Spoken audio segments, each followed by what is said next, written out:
Hello friend, السلام علیکم۔ آج میں آپ کو کچھ ایسے قیدیوں کے بارے میں بتاؤں گا جنہوں نے جیل سے بھاگنے کے لیے کچھ ایسے عجیب و غریب راستے اختیار کیے جن کا کوئی تصور بھی نہیں کر سکتا تھا۔ آج آپ کو ایسے ہی چند واقعات کے بارے میں بتاؤں گا،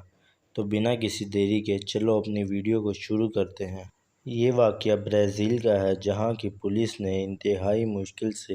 ایک بہت ہی خطرناک قیدی کو پکڑا تھا، جو وہاں کا بہت ہی خطرناک قیدی تھا، اور یہ وہاں کی بہت ہی خطرناک گینگ ریڈ کمانڈ کا ممبر بھی تھا، جس گینگ کا کام ڈرگز بنانے اور انہیں سپلائی کرنے کا تھا۔ وہاں کی حکومت نے اسے عمر قید کی سزا سنائی، لیکن اس بندے نے جیل سے بھاگنے کے لیے ایسا طریقہ آزمایا کہ سب لوگ حیران ہو گئے۔ اصل میں ہوا کچھ یوں کہ اس کی بیٹی اس سے جیل میں ملنے کے لیے آئی، تو اس کی بیٹی اپنے ساتھ ایک فیس ماسک، وگ اور اپنے جیسے کپڑے لے آئی۔ اصل میں ان کا ارادہ یہ تھا کہ وہ یہ سارے کپڑے اور چیزیں جیل کے اندر پہنے گا اور جیل سے باہر نکل آئے گا، اور اس کی بیٹی اس کی جگہ جیل میں ہی رہ جائے گی۔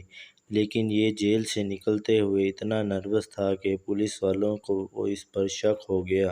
اور پولیس والوں نے جب اس کی تلاشی لی تو اندر سے پتہ چلا کہ وہ اس کی بیٹی نہیں بلکہ وہ آدمی خود تھا،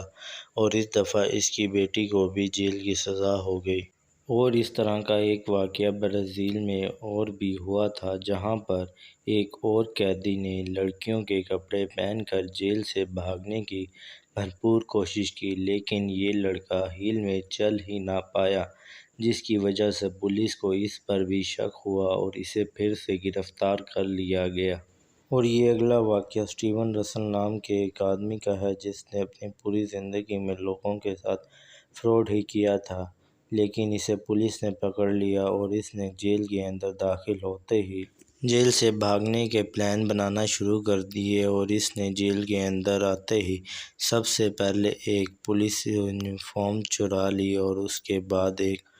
ڈاکٹر کی یونیفارم بھی چرا لی۔ اس کا پلان یہ تھا کہ یا تو یہ ایک ڈاکٹر یا پولیس والے کے روپ میں جیل سے نکل جائے گا، لیکن اس دونوں کام میں ہی بہت ہی زیادہ خطرہ تھا، تو اس نے اپنا کھانا پینا ختم کر دیا، اور اس نے کافی دیر تک کچھ کھایا پیا نہیں، جس کی وجہ سے اس کا وزن بہت ہی زیادہ کم ہو گیا۔ اور پھر اس نے پولیس والوں کو کہا کہ اسے ایڈز ہے، جس کی وجہ سے اسے فوراً ہی ہسپتال میں ایڈمٹ کر دیا گیا، اور پھر یہ اسی ہسپتال سے بھاگ گیا، اور باہر جا کر